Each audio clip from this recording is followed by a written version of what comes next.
বিচারপতি অভিজিৎ গঙ্গোপাধ্যায়কে দ্বিমুখী আক্রমণ করল তৃণমূল।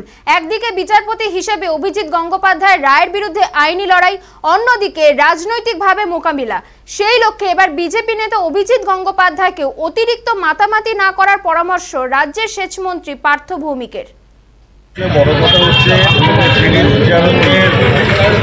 নিরপেক্ষ চেয়ারে পার্টিবাজি করেন তার মতো অবিবেচক, অশিক্ষিত এবং ধান্দাবাজ কথাটা বলাটা সম্ভবই হবে না যে যিনি নিরপেক্ষ চেয়ারটাকে ব্যবহার করেছেন নিজের রাজনৈতিক স্বার্থসিদ্ধি চরিতার্থ।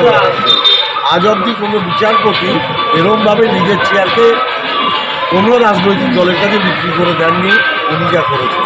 বিচারকের চেয়ারে বসে উনি যে কথাগুলো বলেছেন, বাইরে এসে উনি একই কথা বলছেন, তখন উনি বলতেন এটা আমার অবজারভেশন, এখন সেটাই রাজনৈতিকভাবে বলছে।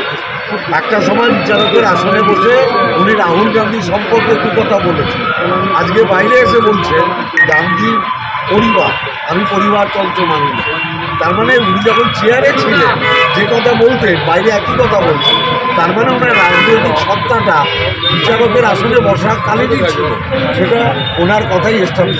না, উনি বিজেপিতে যোগ দিয়েছেন, বাংলার মানুষ জেনে গেছে ওনার মতো ধান্দাবাজ লোক আর কেউ নেই।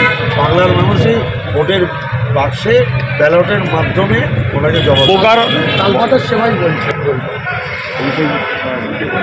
আমি তো কাকে তালপাতার সেবাই বলেছে আমি জানি না, কিন্তু উনি তালপাতার সেবাই বলেছে বলে আমি ওকে দাদা হাতি বলবো, এটা হবে না। আমি শোভনীয়তা বজায় রাখবো। ওনার সঙ্গে এবার ব্যবস্থার সঙ্গে উনি এত গুরুত্বপূর্ণ লোক নন যে ওনাকে নিয়ে ভাবতে হবে। উনি এত গুরুত্বপূর্ণ লোক নন। উনি এতদিন টিভি মিডিয়ার মাধ্যমে ছিলেন আর বিজেপি দলটা করতেন চেয়ারে বসে। ওই 2 মাস ওনাকে নিয়ে একটু লাফালাফি হবে, যেই লোকসভা নির্বাচন শেষ হবে ওনার সিনেমা শেষ। তা উনি তো লোকসভা নির্বাচন অবধি হবে, তারপরে সিনেমাটা এত ফ্লপ, অভিজিৎ গাঙ্গুলির সিনেমা চরমতম ফ্লপ হয়ে যাওয়ার পর আর কেউ ওনাকে ছবি দেখবেন।